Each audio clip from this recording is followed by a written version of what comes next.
नमस्कार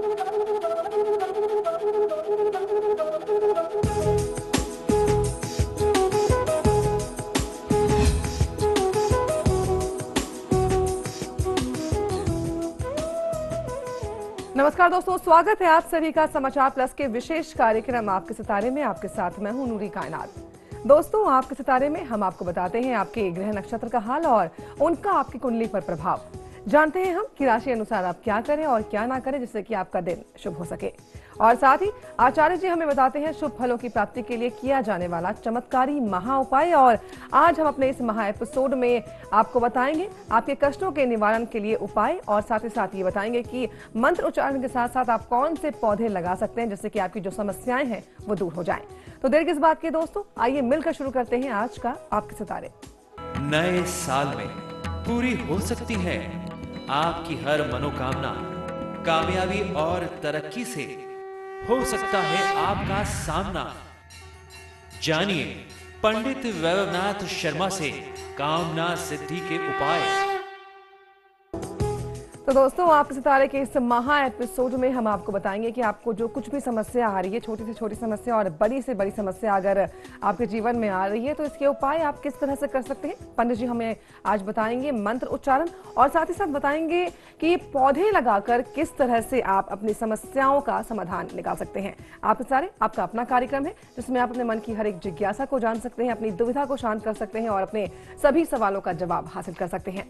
स्टूडियो में साथ देने के लिए हमारे साथ मौजूद है विश्वविख्यात ज्योतिषाचार्य और वास्तुशास्त्री पंडित वैभवनाथ शर्मा जी। पंडित जी, बहुत बहुत स्वागत है आपका। जी नमस्कार। तो दोस्तों, यदि आप कुंडली के ग्रह नक्षत्र से परेशान हैं या कार्य, व्यापार, परिवार की चिंता आपको परेशान कर रही है तो अब आपको परेशान होने की जरूरत नहीं है, क्योंकि महा एपिसोड आ गया है आपके लिए, आपकी सभी परेशानियों का हल बताने के लिए। आप हमें कॉल कर सकते हैं। हमारे टेलीफोन नंबर्स लगातार इस कार्यक्रम के दौरान आपकी टीवी स्क्रीन पर फ्लैश किए जाएंगे, और अगर आप चाहें तो आप हमें हमारे टोल फ्री नंबर पर भी कॉल कर सकते हैं।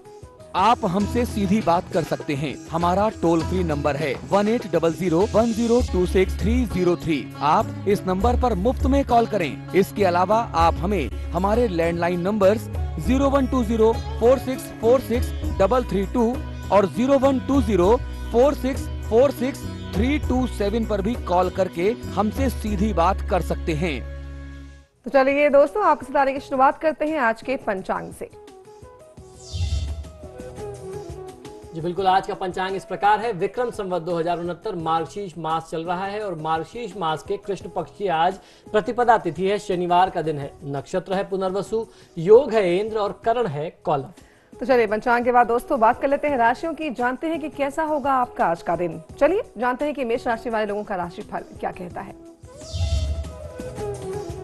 मेष राशि वाले जातक लोगों के लिए आज की दिनचर्या में किसी नए कार्य के प्रारंभ की आज आप योजना बना सकते हैं। थोड़ा हड़बड़ाहट से परेशानी बढ़ सकती है, तो आज जल्दीबाजी नहीं करनी चाहिए।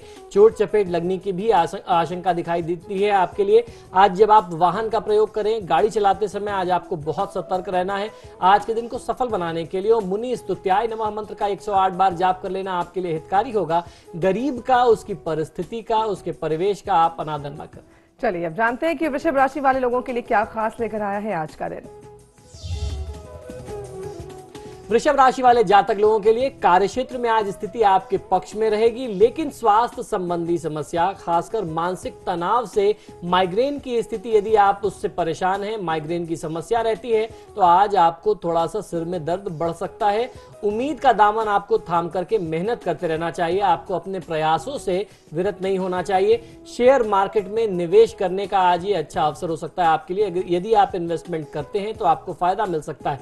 आज की दिनचर्या को सफल बनाने के लिए ओम भक्त वांछित दायकाय नमः मंत्र का 108 बार जाप कर लेना आपके हित में होगा। गरीब का अनादर आपको भी नहीं करना चाहिए। चलिए अब जानते हैं कि मिथुन राशि वाले लोगों का आज का दिन कैसा रहेगा। मिथुन राशि वाले जातक लोगों के लिए व्यापारिक स्थिति आशाजनक रहने वाली है। आमदनी में कुछ बढ़ोतरी हो सकती है। कार्यक्षेत्र में आपको लाभ मिलने वाला है। आपको विशेष रूप से आज कार्यक्षेत्र में बहुत अच्छा लाभ मिलेगा यदि आप पूरे मन से, पूरी शुभ ऊर्जा के साथ अपने कार्यक्षेत्र में समय दें। आज के दिन को सफल बनाने के लिए ओम ब्रह्मा विद्युत माय नमः मंत्र का 108 बार जाप कर लेना आपके हित में होगा। धन का व्यय अधिक से अधिक आज आपको नहीं करना है। आपको धन का संचय करना है। धन के अधिक व्यय को रोकने का प्रयास करिए। चलिए अब जानते हैं कि कर्क राशि वाले लोग आज के दिन क्या करें और क्या करने से बचे ताकि उनका दिन शुभ हो सके। कर्क राशि वाले जातक लोगों के लिए सामाजिक मान सम्मान यश में वृद्धि के संकेत दिखाई देते हैं। समाज से परिवार से भेंट और उपहार मिलेगा। नया परिवर्तन आपके लिए शुभ साबित होने वाला है। तो कोई एक ऐसा बड़ा परिवर्तन, कोई बड़ा चेंज आएगा लाइफ में जो आपके हित में होगा। लाइफ पार्टनर के साथ आपके रिश्ते और मधुर होंगे, मजबूत होंगे। परिवार से भरपूर सहयोग मिलेगा। तो आज का दिन कुल मिलाकर के आपके लिए बहुत अच्छा है, बहुत पॉजिटिव जा रहा है। दिन का पूरा लाभ लेना चाहिए और दिन को और अच्छा बनाने के लिए ओम ब्रह्म द्वेष विवर्जिताय नमः इस मंत्र का 108 बार जाप कर लेना शिव जी के सामने बैठ करके या शिव मंदिर में आपको बहुत अच्छा लाभ दे सकता है। आज का दिन बहुत महत्वपूर्ण है, तो एक एक क्षण का लाभ लीजिए, समय को यूं ही व्यर्थ न जाने दें। चलिए बढ़ेंगे आगे और जानते हैं कि सिंह राशि वाले लोगों के लिए क्या खास लेकर आया है आज का दिन। सिंह राशि वाले जातक लोगों के लिए आज आपका मन धर्म कर्म व धार्मिक कार्य में लगने वाला है। धार्मिक आस्था बढ़ेगी, मन में धार्मिक प्रवृत्ति रहने वाली है। मित्र और आपके जो परिजन हैं, स्नेही स्वजन हैं, वो आपके पक्ष में रहेंगे। उनका सहयोग आज आपको पूरा मिलेगा। आज की दिनचर्या में ओम ब्रह्मचारिणे नमः इस मंत्र का जाप कर लेना चाहिए। इस मंत्र का अर्थ सीधा सीधा यह है ब्रह्म समान आचरण करने वाला। तो आज अपने आचरण को बहुत शुभ और बहुत सात्विक रखेंगे तो बहुत अच्छा लाभ मिलेगा। और आज का दिन जो है वो लक्षण मिल ही रहा है कि आप पूजा पाठ और धर्म कर्म में लगेंगे। ज्यादा उत्सुकता किसी भी कार्य के लिए आज आप न दिखाएं, बहुत व्याकुल ना हो, बहुत अधीर ना हो। क्या खास लेकर आए हैं आज का दिन कन्या राशि वाले लोगों के लिए, आइए जानते हैं आचार्य जी से। कन्या राशि वाले जातक लोगों के लिए आज की दिनचर्या में आपको वाहन आदि का सुख प्राप्त होगा। पुराने मित्रों से भेंट संभव हो सकती है। खर्च कुछ बढ़ेगा लेकिन समय जो है आज खुशनुमा बीतने वाला है। कोई नया काम आप शुरू करना चाहते थे, आज आप उसके लिए प्रयास कर सकते हैं और ये काम आपके लिए लाभदायक रहने वाला है। आज की दिनचर्या को सफल बनाने के लिए ओम सोम सूर्याग्नि लोचनाय नमः मंत्र का 108 बार जाप कर लेना आपके हित में होगा। आज का दिन आपके लिए इन्वेस्टमेंट का नहीं है। बिना इन्वेस्टमेंट के जो भी प्लानिंग थी, जो काम कर रहे थे, उसको आगे बढ़ाइए, उसमें सफलता मिलेगी। तुला राशि वाले लोगों के लिए आज का दिन कैसा होगा, आइए जानते हैं। तुला राशि वाले जातक लोगों के लिए भी आज का दिन बहुत शुभ है। नए कार्य के आरंभ की योजना आपके लिए भी बनती है। कार्य सफलता में कहीं कुछ बाधा आ सकती है, तो आप प्लानिंग करें, उसके अकॉर्डिंग आप एक्ट करें, प्रयास करें। लेकिन कहीं अगर कोई बाधा आ जाए, कोई विपदा आ जाए तो बहुत घबराइए नहीं और घबरा करके पीछे ना हटे। समझदारी से काम लेंगे तो लाभ मिलेगा। और स्वास्थ्य का ध्यान रखना आज आपके लिए बहुत ज्यादा आवश्यक है, क्योंकि स्वास्थ्य में कहीं ना कहीं अचानक कोई समस्या आ सकती है। आज के दिन को सफल बनाने के लिए बीजापुर फलासक्ताय नमः मंत्र का 108 बार जाप कर लेंगे तो आपको बहुत अच्छा लाभ मिलेगा। और जैसा मैंने बताया, आज स्वास्थ्य प्रभावित होने के योग दिखाई देते हैं। तो अगर स्वास्थ्य में कोई भी समस्या आती है, खराब स्वास्थ्य होता है, तो उसको नजरअंदाज न करें। चलिए अब जानते हैं कि वृश्चिक राशि वाले लोग आज के दिन क्या करें और क्या करने से बचें। वृश्चिक राशि वाले जातक लोगों के लिए आज का समय बहुत अनुकूल है। आपको इस समय का पूरा उपयोग करना चाहिए, सदुपयोग करना चाहिए। अपने साथी और उनकी जरूरतों को समझना चाहिए, उनकी भावनाओं को समझना चाहिए और उसके अनुसार अगर आप काम करेंगे तो आपको लाभ मिलेगा। उनकी भावना को समझ करके एक दूसरे का सहयोग करके काम करेंगे तो बहुत अच्छा परिवार में एक शांति और समृद्धि का माहौल रहेगा। आज की दिनचर्या को सफल बनाने के लिए ओम बुद्धि प्रियाय नमः मंत्र का 108 बार जाप कर लेना आपके हित में होगा। ये समय आपके लिए निवेश के लिए उपयुक्त नहीं है, तो इस उचित समय के आप इंतजार करना चाहिए। आज इन्वेस्टमेंट या निवेश न करें। क्या खास लेकर आया है आज का दिन धनु राशि वाले लोगों के लिए, आइए जानते हैं आचार्य जी से। धनु राशि वाले जातक लोगों को आज आवश्यकता है अपने व्यवहार को थोड़ा सा और अच्छा बनाने की। उसको थोड़ा सा आप और ठीक करिए, उसमें सुधार लाइए। प्रतिष्ठा में आंच आ सकती है। रिश्तों में आई खटास को दूर करने का आप प्रयास कर सकते हैं। विद्यार्थियों के लिए यानी स्टूडेंट्स के लिए आज अच्छा समय है। आप इस समय का लाभ लें, पूरे मनोयोग से पढ़ाई में लगे। आज जैसा मैंने बताया कि धनु राशि वालों के लिए अपने व्यवहार से कुछ बाधा बनती है, तो अपने व्यवहार को बहुत ही सौम्य रखें, बहुत सॉफ्ट स्पोकन होंगे तो आपको बहुत अच्छा लाभ मिलेगा। आज की दिनचर्या को सफल बनाने के लिए ओम प्रसन्नात्मने नमः मंत्र का 108 बार जाप कर लेना आपके हित में होगा।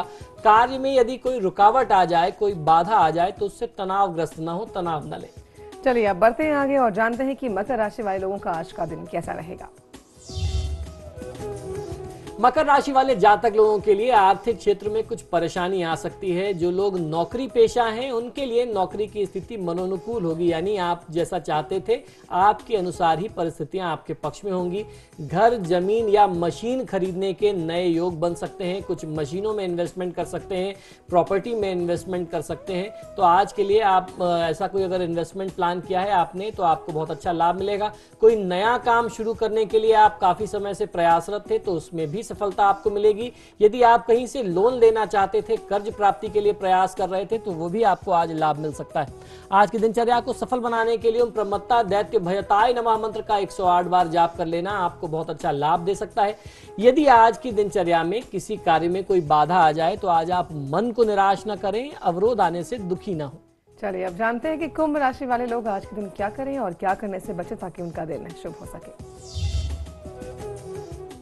कुंभ राशि वाले जातक लोगों के लिए अनुकूलता के कारण मन में प्रसन्नता रहेगी, यानी जो ग्रहों की परिस्थितियां आपके पक्ष में हैं, आपके काम बन रहे हैं, उससे आज आप थोड़ा सा कॉन्फिडेंट रहेंगे, मन खुश रहेगा, प्रसन्न रहेगा, सभी कार्य सिद्ध होंगे। सामान्य और सहज बने रहना चाहिए। जब व्यक्ति को सफलता मिलती है तो आप बहुत ओवर कॉन्फिडेंट ना हो जाएं या कुछ बड़े बोल ना बोल बैठे। ऐसी परिस्थिति में आपको अपने सामान्य व्यवहार को बनाए रखना है, अपने टेम्परामेंट को कंट्रोल रखना है, व्यवहार को अपने नियंत्रित रखना है। शेयर खरीदने बेचने से संबंधित काम करते हैं तो वो आपके हित में होगा, आप आज कर सकते हैं ऐसा काम। ओम पापहारणे नमः मंत्र का 108 बार जाप कर लेना आपके हित में होगा। मन की चंचलता को नियंत्रित करना चाहिए। ऐसे समय में मन में भटकाव बहुत ज्यादा होगा। जब आपको सफलता मिलती है तो मन ऐसा करता है कि ये भी कर सकता हूं, ये भी कर सकता हूं। इसको आप कंट्रोल करें। जो एक काम कर रहे हैं जिसमें आपको सक्सेस मिल रही है उसी को आप कंटिन्यू रखिए। बहुत ज्यादा जगह पे आप अपने भाग्य को ना आजमाएं। चलिए अब अंत में जान लेते हैं कि मीन राशि वाले लोगों के लिए क्या खास लेकर आया है आज का दिन। मीन राशि वाले जातक लोगों के लिए परिचय क्षेत्र का विस्तार होगा। कई जरूरी काम भी रुक सकते हैं आज, तो जो काम रुक जाएं उससे आप बहुत दुखी ना हो। ज्यादा काम करने से आज आपको बचना चाहिए, बहुत ज्यादा दबाव आप ना लें। जीवन साथी और परिवार के साथ का आज आपको बहुत अच्छा सौभाग्य मिलेगा। काफी समय से आप परिवार को समय नहीं दे पा रहे थे, आज आपको साथ समय व्यतीत करने का अवसर प्राप्त होगा और परिवार के साथ का आप लाभ उठा पाएंगे, मन प्रसन्न रहेगा। आज की दिनचर्या को सफल बनाने के लिए ओम पाशांकुश धराय नमः मंत्र का 108 बार जाप कर लेना आपके हित में होगा। रुपए पैसे के लेन देन में आज आपको थोड़ा सा अलर्ट रहना है, सचेत रहना है। चलिए दोस्तों, तो आज के इस महा एपिसोड में हमने बात की राशियों की और साथ ही साथ हम आपको आज बताएंगे कि अगर आपके जीवन में कोई भी समस्या है, कोई बाधा आ रही है, कोई परेशानी है तो आप उसे कैसे हल कर सकते हैं, परेशानियों का समाधान कैसे निकाल सकते हैं पौधों और मंत्रों के इस्तेमाल से। यहाँ रुकना एक छोटे से ब्रेक के लिए, हम फौरन हाजिर होंगे, आप कहीं मत जाइएगा।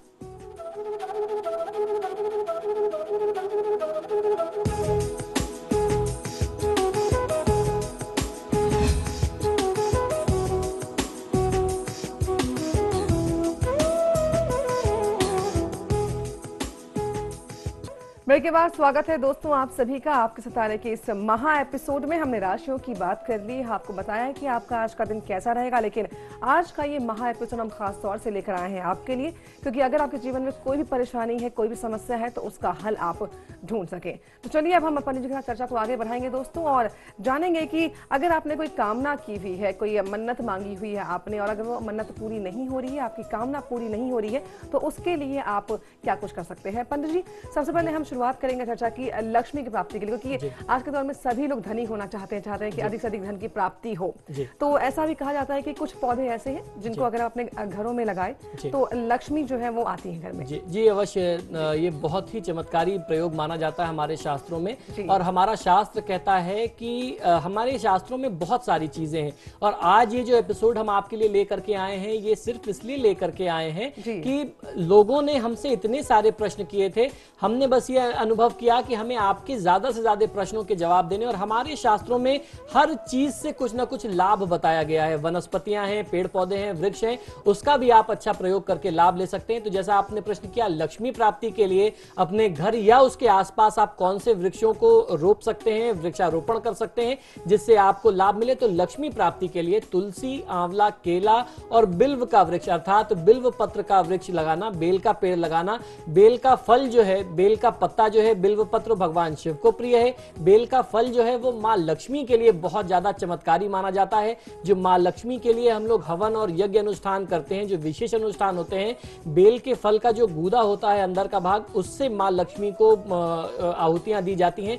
वो सबसे ज्यादा चमत्कारी माना गया है। तो लक्ष्मी प्राप्ति के लिए तुलसी, आंवला, केला और बेल का वृक्ष आसपास लगाना अपने घर के आसपास आपके सौभाग्य में वृद्धि के साथ साथ लक्ष्मी की प्राप्ति कराता है। जी बिल्कुल आचार्य जी, लक्ष्मी की प्राप्ति के लिए आपने पौधे बता दिए। अब हम जानना चाहेंगे आरोग्य के बारे में कि बीमारियां बहुत है, लोग काफी बीमार रहते हैं, डॉक्टरों से इलाज भी करा लेते हैं, लेकिन बावजूद इससे कोई फायदा नहीं होता।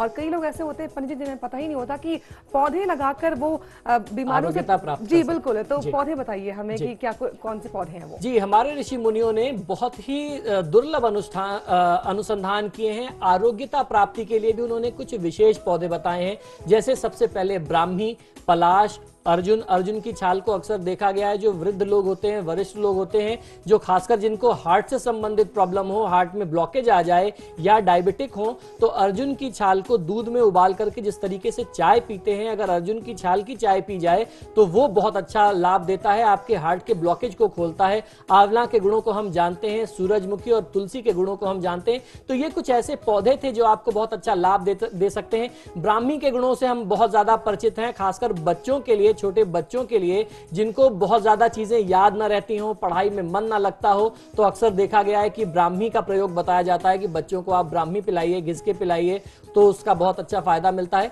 तो इस तरीके के पौधों का, ये जो पौधे मैंने बताए, इनका अगर आप प्रयोग करते हैं, अपने घर के बगीचों में लगाते हैं, गमलों में आसपास लगाते हैं, तो आरोग्यता की प्राप्ति होती है। आरोग्यता से अर्थ है कि अगर आप किसी भी गंभीर रोग से जूझ रहे हो तो आप जो भी उपाय कर रहे हैं, जो भी दवा कर रहे हैं, जो चिकित्सा चल रही है, उसको तो करना चाहिए, लेकिन इनका भी आप प्रयोग करके उसका भी लाभ ले सकते हैं। बिल्कुल। तो पंडित जी, दर्शकों को जाना होता है, कई बार वो हमें कॉल्स भी करते हैं और जानते हैं कि उनका कोई काम नहीं बन रहा है, कुछ कोशिश कर रहे हैं तो बाधा आ रही है, और दर्शकों को ये पता नहीं होता अक्सर कि सब कुछ कर चुके होते हैं, वो यज्ञ भी करवा लेते हैं और जो भी दो पंडित जी लोग बताते हैं वो भी कर लेते हैं, लेकिन फिर भी जो है वो दुर्भाग्य जो होता है वो उनका पीछा नहीं छोड़ता, सौभाग्य की प्राप्ति नहीं होती है। तो ये क्या ये भी संभव है कि पौधे लगाकर सौभाग्य की प्राप्ति कर सकते हैं? जी अवश्य, बहुत ही चमत्कारी प्रयोग है और बहुत आसान से प्रयोग है। और ये जो पौधे मैं बता रहा हूं वो बहुत आसानी से आपके आसपास उपलब्ध है। अशोक का पौधा हर एक घर में लगाना तो बहुत आवश्यक होता है। इसका नाम ही है अशोक, अर्थात तो शोक का नाश करने वाला। अशोक का पौधा आप लगा दीजिए और खास नक्षत्रों में अपने घर के आसपास उसके पत्ते को ला करके आप अपने घर के पूजा स्थान में रख करके उसकी पूजा कर लें और माँ लक्ष्मी के मंत्रों का जाप कर लें और इनको विसर्जित कर दें, तो जो भी शोक है, कष्ट है, दुर्भाग्य है, वो दूर हो जाता है। उसी तरीके से अर्जुन का पेड़ हो गया, नारियल का वृक्ष हो गया, बड़ यानी वट वृक्ष का लगाना अपने घर के आसपास में, इनको स्थापित करना, इनको रोपना आपको बहुत अच्छा लाभ दे सकता है। किसी भी प्रकार का दुर्भाग्य होगा जो हर तरीके के उपाय करने के बावजूद भी आपके जीवन से नहीं जा रहा होगा, आप ये कर लीजिए, निश्चित तौर पे लाभ मिलेगा। और एक बात और मैं आपको ये बता दूं कि ये ऐसा नहीं है कि जिस व्यक्ति ने लगाया है इन वृक्षों को सिर्फ उन्हीं को फायदा देगा।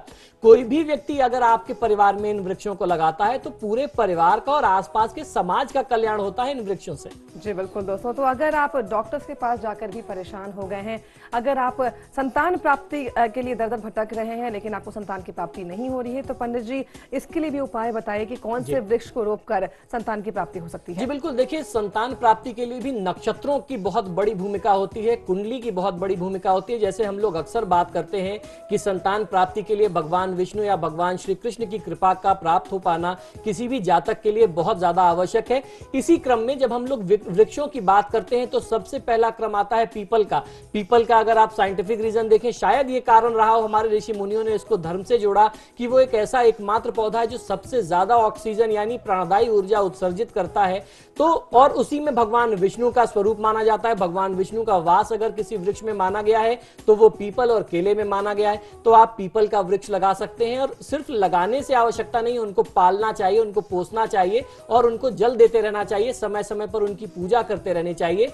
नीम का लगाना, बिल्व का पेड़ लगाना, यानी बेल का पेड़ लगाना, नागकेशर, गुड़हल और अश्वगंधा, अगर आप इनमें से किसी भी वृक्ष को लगाते हैं या इन सब वृक्षों को लगाते हैं तो निश्चित ही आपको एक दिव्य संस्कार से युक्त उच्च संतान की प्राप्ति होती है। जी बिल्कुल पंडित जी, संतान की प्राप्ति के लिए तो आपने उपाय बता दिए, लेकिन अगर संतान हो जाए और संतान की अगर हम बुद्धि की बात करें तो बुद्धि जैसे ना मेमोरी शार्प नहीं है, या कई बार होता है कि अगर स्टूडेंट्स होते हैं तो स्टूडेंट्स जो होते हैं वो पढ़ते तो बहुत ज्यादा है लेकिन परीक्षा में अंक अच्छे नहीं मिल पाते, तो कहीं ना कहीं इसके पीछे भी बुद्धि की बहुत बड़ी भूमिका होती है। तो इसके लिए भी उपाय है कि अगर संतान जो है उसकी बुद्धि अच्छी नहीं है, परीक्षा में अच्छे नंबर नहीं आ रहे हैं, तो उसके लिए भी वृक्ष रोप करके इलाज हो सकता है इसका? जी बिल्कुल, मेधा प्राप्ति अर्थात बुद्धि की प्राप्ति, सद्बुद्धि की प्राप्ति अगर कहें तो वो ज्यादा उचित होगा। सद्बुद्धि प्राप्ति यानी मेधा प्राप्ति के लिए आपको जो मैं वृक्ष बताता हूं वो अगर आप लगाएंगे, और इन वृक्षों का निर्धारण आपके हमारे जो परिस्थितियां हैं उनको देख करके हमारे ऋषि मुनियों ने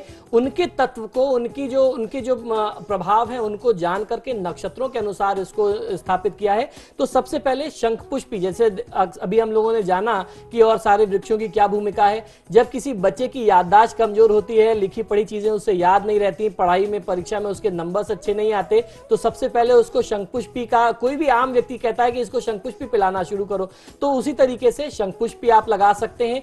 आक का पौधा अर्थात आंकड़े का पौधा जिसे कहते हैं वो बहुत ज्यादा लाभकारी होता है मेधा प्राप्ति के लिए, यानी बुद्धि में वृद्धि करता है। पलाश और ब्राह्मी एक बार फिर से आपकी बुद्धि को, आपके दिमाग को मजबूत करता है, आपकी याददाश्त को मजबूत करता है। और तुलसी लगाना, उनकी नियमित पूजा करते रहना, उनकी सेवा करते रहना आपको बहुत अच्छा लाभ देता है जी। और जहां यहाँ पे हम लोगों ने आंकड़े की बात की, आंकड़े का जो पौधा है वो बहुत ज्यादा चमत्कारी माना जाता है। उसका प्रयोग भगवान शिव की आराधना में भी करते हैं, उसके फल से लेकर के, उसके पत्ते से लेकर के, उसके पुष्प तक, तो आपको बहुत अच्छा लाभ मिल सकता है अगर आप इन वृक्षों का, इन पौधों का प्रयोग करें। जी बिल्कुल। तो क्या ये भी संभव है पंडित जी कि अगर कोई गर्भवती महिला इन वृक्षों का रोपण करे तो उसकी जो होने वाली संतान होगी, उसकी जो बुद्धि होगी वो बहुत, जैसे कहते हैं कि मेधा की प्राप्ति होगी उसे? जी निश्चित तौर पे अगर कोई गर्भवती महिला इन वृक्षों को रोपती है, या अगर आप रोप ना पाए, आपके परिवार में आसपास कहीं ये पौधे लगे हुए हैं, आप नियमित उनमें जल अर्पित करें तो निश्चित ही भगवान की कृपा आपके ऊपर होती है,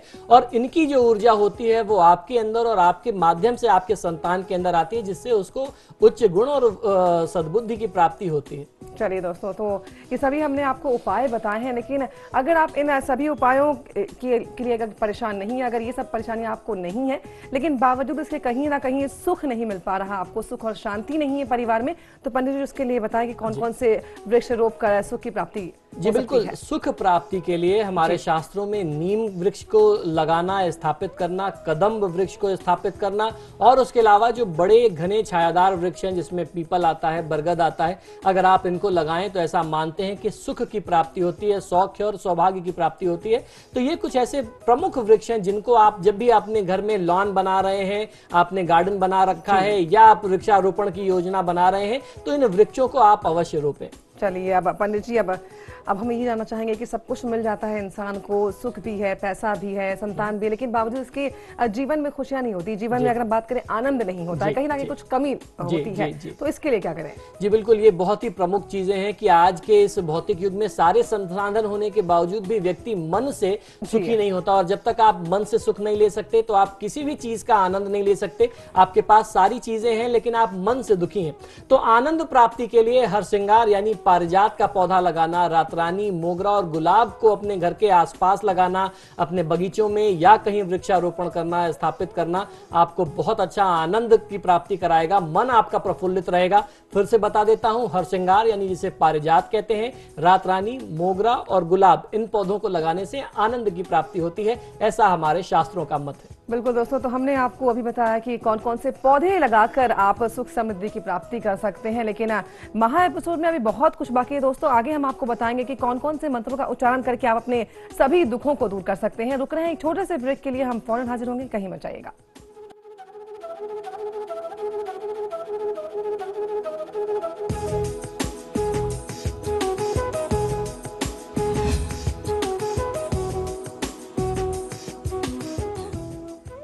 ब्रेक के बाद स्वागत है दोस्तों आप सभी का आपके सितारे के इस महा एपिसोड में। ब्रेक पर जाने से पहले हमने आपको बताया कि पेड़ पौधे का इस्तेमाल कर कैसे आप सुखी रह सकते हैं, धनी रह सकते हैं और जो कुछ परेशानी आपके जीवन में आ रही है आप उनको दूर कर सकते हैं। अब समय है आपको मंत्र बताने का।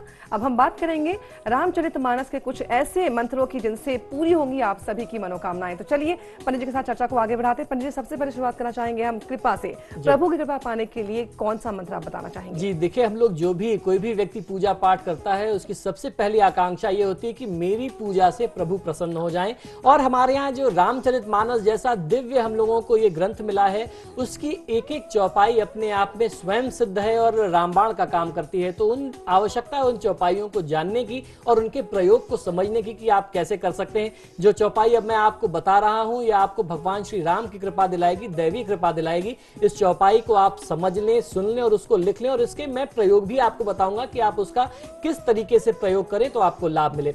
ये चौपाई है, मुख होई वाचाल, पंगु चढ़ई गिरवर गहन, जासु कृपा सो दयाल, द्रवहु सकल कलिमल दहन। इस चौपाई का जाप जो है आपको प्रभु श्री राम की पूजा करके गुरुवार के दिन से कमल गट्टे की माला पर 21 दिन प्रातः और सायं दोनों समय आपको करना है। प्रातः काल भी करना है और शाम के समय में भी करना है। अगर आप इस तरीके से इसको नित्य करते हैं, सुबह भी 108 बार करते हैं, शाम को भी 108 बार करते हैं, 21 दिन तक करते हैं, तो आपको प्रभु श्री राम की कृपा मिलती है। और उसके साथ साथ उनकी कृपा जिसे मिल जाए, जिसे भगवान श्री राम की कृपा मिल जाए, तो किसी भी प्रकार का दुर्भाग्य आपको या आपके परिवार को छू नहीं सकता। समस्त दुर्भाग्य का अंत वहीं हो जाता है। चलिए पंडित जी, अब ये हम जानना चाहेंगे कि राम जी की जो अनुकंपा है उसे पाने के लिए कौन से मंत्र का जाप करें? जी बिल्कुल, देखिए अभी जो मैंने आपको मंत्र बताया वो मंत्र भी प्रभु कृपा पाने का था और ये मंत्र भी भगवान श्री राम की कृपा को प्राप्त करने का मंत्र है। आज ये प्रयोग, ये जो हम लोग एपिसोड आपके लिए महा एपिसोड लेकर के आए हैं, इनमें जो प्रश्न या जो उपाय मैं आपको बता रहा हूं ये वही प्रश्न हैं जो हमसे बार बार पूछे गए हैं हमारे दर्शकों द्वारा, टेलीफोन के माध्यम से या जो मुझे ईमेल्स प्राप्त हुए। तो उनमें से ही मैंने आपको कुछ उपाय देने की, उपाय उपलब्ध कराने का प्रयास किया है। ये चौपाई इस प्रकार है, बंदौ राम नाम रघुबर को, हेतु कृसानु भानु हिमकर को। इस चौपाई का जाप करने से आपको भगवान श्री राम की कृपा मिलती है। ये बहुत ही दिव्य चौपाई है। रविवार के दिन से रुद्राक्ष की माला पर 1000 बार प्रतिदिन 40 दिन तक इस मंत्र का जाप करना चाहिए। जो भक्त निष्काम है, जिनके मन में कोई भी ऐसी डिमांड नहीं है, भावना से प्रभु से कोई इच्छा नहीं है, जो बस ये चाहते हैं कि मुझे भगवान श्री राम की कृपा मिले और मेरे लिए सब कुछ पर्याप्त है, तो उनको निश्चित ही 40 दिन के अंदर भगवान श्री राम की कृपा मिलती ही है। ये मंत्र अमोघ मंत्र है। अमोघ का मतलब कि जिसको कोई काट नहीं सकता, इसके अलावा इससे बड़ा और कोई चमत्कार नहीं। बिल्कुल, तो राम जी की बात की पंडित जी हमने, लेकिन ऐसा हमेशा कहते हैं कि दुनिया चले ना श्री राम के बिना, राम जी चले ना हनुमान के बिना। तो हनुमान जी की कृपा पाने के लिए कौन सा मंत्र है? जी बिल्कुल, जब हम लोग राम की बात करते हैं, भगवान श्री राम की बात आती है, तो राम भक्त हनुमान की भी बात आएगी। और कलयुग के देवताएं हनुमान, आपके ग्रहों की कितनी भी विषम परिस्थिति हो, यदि आप भगवान श्री हनुमान के शरण में चले जाते हैं, जो स्वयं महाकाल का अवतार है, द्वादश अवतार है, तो निश्चित ही आपके सारे दुख और दारिद्र्य, सारे कष्ट दूर हो जाते हैं। अब मैं आपको बताता हूं कि भगवान श्री राम की कृपा पाने का जो मंत्र है वो क्या है। प्रणवौ पवन कुमार, खलबल पावन ज्ञान घन, जासु हृदय आगार, बसहि राम सर चापधर। इस चौपाई का, इस मंत्र का जाप कर लेने से आपको बहुत अच्छे तरीके से भगवान श्री हनुमान की कृपा मिलती है। भगवान हनुमान जी को, उनकी जो सिंदूर युक्त प्रतिमा होती है उसकी पूजा कर लें। उसकी पूजा करने के बाद लाल चंदन की माला से आप मंगलवार के दिन से आरंभ करके 21 दिन तक आप नित्य 1000 बार इस मंत्र का जाप करेंगे, तो निश्चित ही हनुमान जी की कृपा आपको प्राप्त होगी। आपको हनुमान जी की जब कृपा प्राप्त हो जाए तो आपके अंदर दैवीय गुण आपको जरूर अवश्य ही प्राप्त होते हैं। और उसके साथ किसी भी प्रकार के ऊपरी बाधा हो, जादू टोना हो, कोई अला बला हो, कोई तंत्र या व्यभिचार कर्म आपके ऊपर किया गया है, व्यभिचार कर्म किया गया है, भीषण, जिसको हमारे यहाँ तंत्र में मारण मोहन सम्मोहन कहते हैं, जो सबसे ज्यादा खतरनाक है, इस तरीके के हर प्रकार के प्रयोग से सुरक्षित करती है हनुमान जी की कृपा। जी, तो क्या पंडित जी ये जो आपने मंत्र मंत्रोच्चारण बताया है, प्रक्रिया बताइए किस तरह से कर सकते हैं, क्या महिलाएं भी कर सकती हैं? क्योंकि कहते हैं कि हनुमान जी जो है वो बाल ब्रह्मचारी हैं, महिलाओं का स्पर्श नहीं होना चाहिए, तो क्या ये महिलाओं के लिए है? जी देखिए, आपने अपने ही प्रश्न में इसका जवाब दे दिया है। हनुमान जी की आराधना, ये एक भ्रम आम जनमानस में है कि हनुमान जी की आराधना महिलाएं नहीं कर सकती हैं। ऐसा कदापि नहीं है। हनुमान जी का स्पर्श नहीं कर सकते हैं। आप हनुमान जी के मंदिर में जाकर के दूर से उन्हें प्रणाम कर सकते हैं और पूरी पूजा पाठ करने के आपको छूट मिली हुई है। आप उनको स्पर्श न करें। मूर्ति का स्पर्श महिलाओं के लिए वर्जित है। आप स्पर्श न करते हुए उनके मंत्रों का जाप, आप उनका कोई भी सत्संग कर सकते हैं।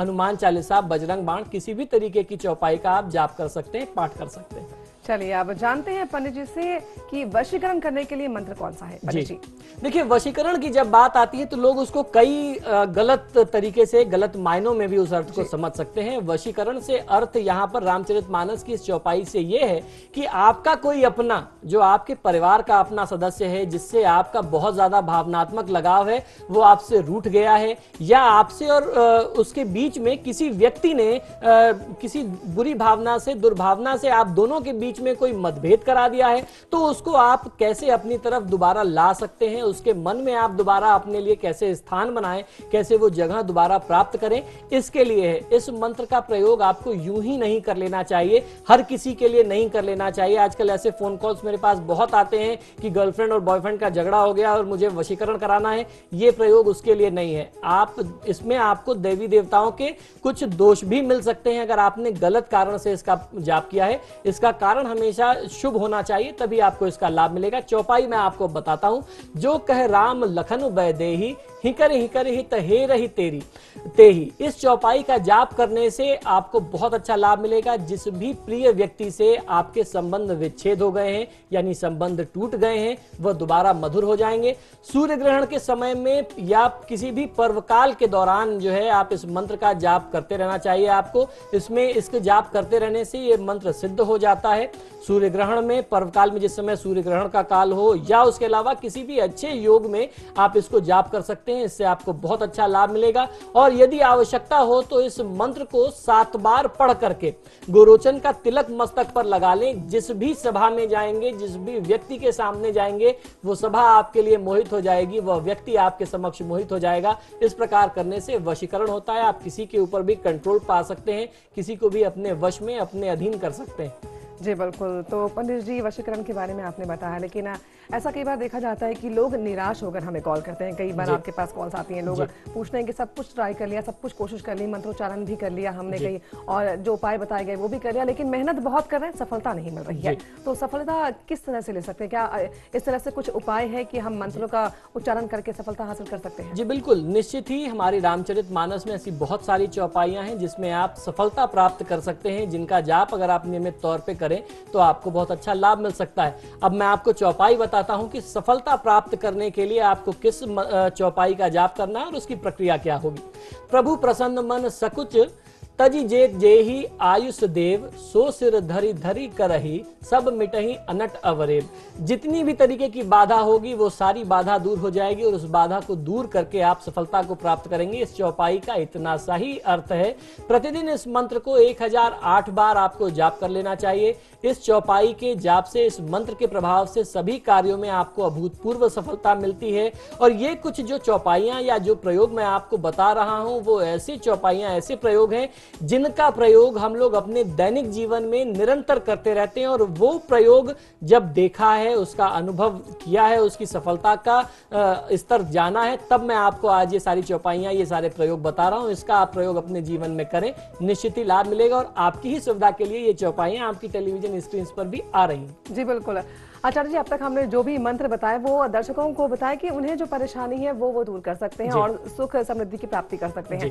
अब राम जी को प्रसन्न करने के लिए कौन सा मंत्र है? देखिए, जो मैं आप चौपाई बता रहा हूँ वो राम जी की पूजा अर्चना करने के लिए। लोग अक्सर पूछते हैं कि भगवान राम की पूजा अगर करें तो करें कैसे? मेरी इच्छा बहुत होती है, मैं चाहता हूं, लेकिन मुझे कोई प्रक्रिया नहीं मालूम, कोई मंत्र नहीं मालूम, कोई तरीका नहीं मालूम। तो अब मैं आपको बताता हूं, आज मैं आपकी ये दुविधा भी दूर कर देता हूं कि भगवान श्री राम की पूजा आप करें तो किस चौपाई से, किस मंत्र से करें।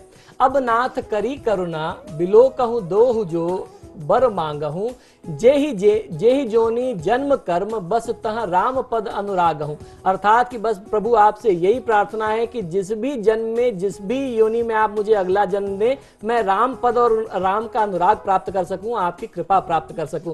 प्रतिदिन मात्र 7 बार इस मंत्र का, इस चौपाई को 7 बार जाप करने से ही लाभ मिलता है। भगवान श्री राम के समक्ष बैठ करके आप इस चौपाई का जाप करें। 2 तुलसी दल उनको, यानी तुलसी के 2 पत्ते आप उनको उनके चरणों में अर्पित कर दें। इस मंत्र, इस चौपाई के जाप से सिर्फ 7 बार उच्चारण कर लेने से जन्म जन्मांतर में भगवान श्री राम की पूजा अर्चना करने का अधिकार प्राप्त हो जाता है। ये बहुत बड़ी बात है जब देवी देवता आपको अपना मान करके आपको ये अधिकार दे दें, और ये अधिकार अगर आपको प्राप्त होता है तो वो इस चौपाई से ही प्राप्त होता है। तो आज ये भी मैंने आपकी शंका दूर की है कि आपको किस चौपाई से, किस माध्यम से भगवान श्री राम की आराधना करनी चाहिए।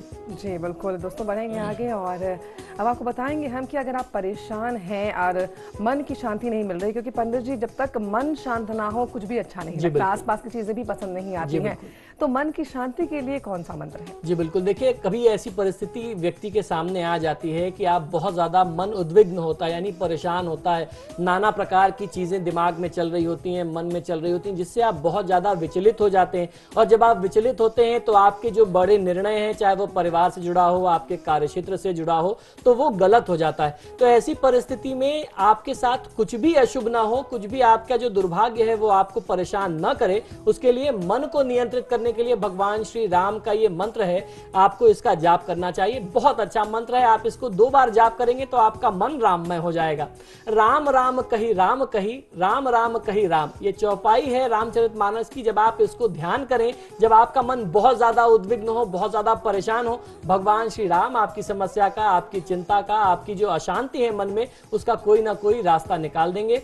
जिस आसन में सुगमता से बैठ सकते हो आप उसमें बैठ जाएं, बैठ करके ध्यान में भगवान श्री राम को केंद्रित करें, मन भगवान श्री राम में लगाएं, यथाशक्ति और अधिक से अधिक इस चौपाई का, इस मंत्र का जाप करें। इस प्रयोग को 21 दिन तक करते रहेंगे तो मन की जो शांति है वो आपको प्राप्त होती है, हर प्रकार की अशांति और जो निराशा है वो आपसे दूर हो जाती है। बिल्कुल दोस्तों, तो हमने आपको मंत्र बताए, आगे भी आपको मंत्र बताएंगे और आपको बताएंगे कि अगर जाने अनजाने में आपसे पाप हो गया है तो उस पाप के क्षय के लिए आप कौन से मंत्र का जाप करें।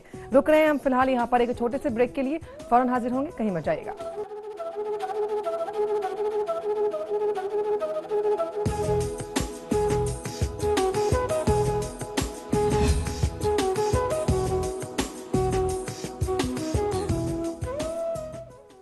ब्रेक के बाद स्वागत है दोस्तों आप सभी का आपके सितारे के इस महा एपिसोड में। आज हम आपको बता रहे हैं कि आप किस मंत्र का उच्चारण करके अपने दुखों को दूर कर सकते हैं, परेशानियों का हल ढूंढ सकते हैं।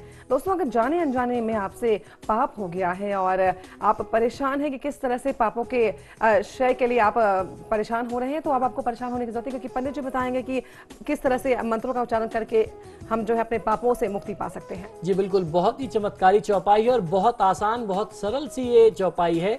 इसका जाप करना चाहिए। अगर आपको ये ज्ञान है कि आपसे जाने अनजाने में कोई पाप हो गया है और उससे आप मुक्ति चाहते हैं क्षमा करें, तो आपको इस चौपाई का जाप करना चाहिए। ये चौपाई है मोहि समान को पाप निवासु।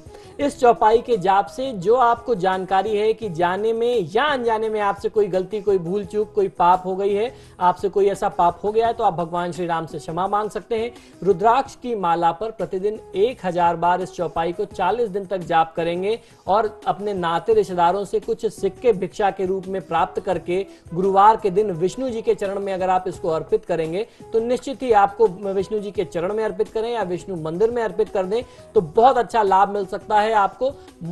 इस बताई हुई चौपाई से समस्त पाप का क्षय हो जाता है, ऐसा मानते हैं। भगवान श्री विष्णु और भगवान श्री राम की कृपा आपको प्राप्त होती है। चलिए दोस्तों, आप जानते हैं पंडित जी से कि अगर आप श्री राम को प्रसन्न करना चाहते हैं तो कौन से मंत्र का जाप करें। जी बिल्कुल, जो चौपाई मैं आपको बता रहा हूं ये आप भगवान श्री राम को प्रसन्न करने के लिए इस चौपाई का जाप कर सकते हैं। अर्थ न धर्म न काम रुचि गति न चाहूं निर्बाण जन्म जन्म रति राम पद यह वरदान न आन। इस चौपाई का अगर आप जाप करें तो जन्म जन्मांतर में भगवान श्री राम की कृपा आपको मिलती है और भगवान श्री राम आपसे प्रसन्न होते हैं।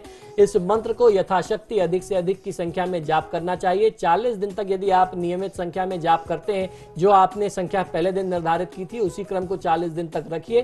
प्रभु श्री राम की प्रतिमा के सम्मुख बैठ करके आपको इस चौपाई का जाप करना चाहिए। यदि आप संख्या निर्धारित करने के में परेशान हो रहे हैं तो कम से कम 7 बार इस चौपाई का, इस दिव्य मंत्र का जाप करें। जन्म जन्मांतर तक आपको भगवान श्री राम और मां सीता की कृपा मिलती रहेगी। पूजा स्मरण आप करते रहेंगे, प्रभु श्री राम आपसे प्रसन्न रहेंगे। जी, तो दोस्तों अगर पंडित जी, अगर हमारे दर्शक जो है वो संकट में फंस गए हैं, कोई परेशानी आ गई या निकल नहीं पा रहे हैं, तो उसके लिए वो कौन से मंत्र का जाप करें? जी देखिए, संकट नाश के लिए ये चौपाई सबसे ज्यादा प्रयोग की जाती है। मुझे ऐसा लगता है कि आम जनमानस में अगर रामचरितमानस की कुछ चौपाइयां प्रचलित हैं तो सबसे ज्यादा यही चौपाई है जो हर व्यक्ति जानता है और कभी न कभी अपने समय में इसका प्रयोग आपने अवश्य किया होगा।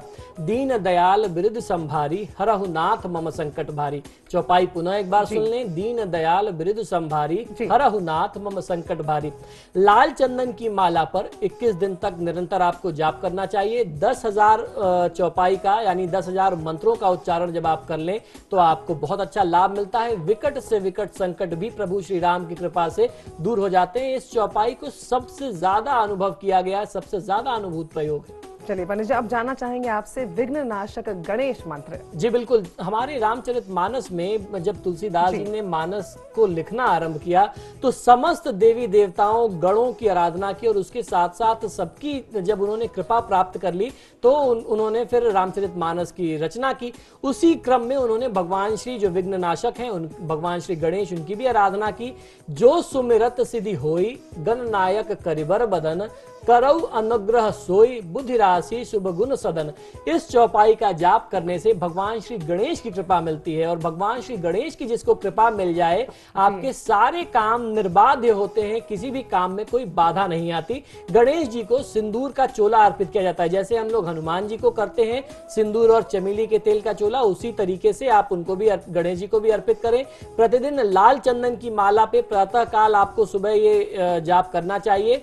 1008 बार आपको यानी 10 माला आपको कम से कम इस चौपाई का, इस मंत्र का जाप करना चाहिए नियमित 40 दिन तक। अगर आप ऐसा करते हैं तो आपको बहुत अच्छा लाभ मिलेगा। 10 माला 40 दिन तक करेंगे यानी प्रतिदिन 1040 मंत्रों का जाप होगा।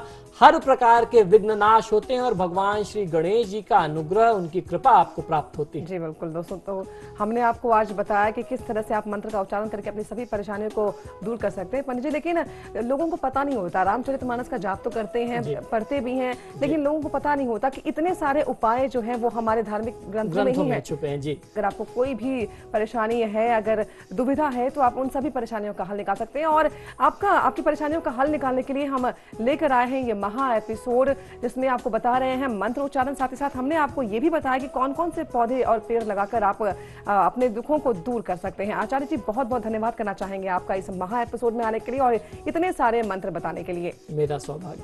जी, तो दोस्तों इसी के साथ आपके सितारे के इस महा एपिसोड में फिलहाल इतना ही, लेकिन समाचार प्लस पर खबरों का सिलसिला लगातार जारी है। आप देखते रहिए समाचार प्लस।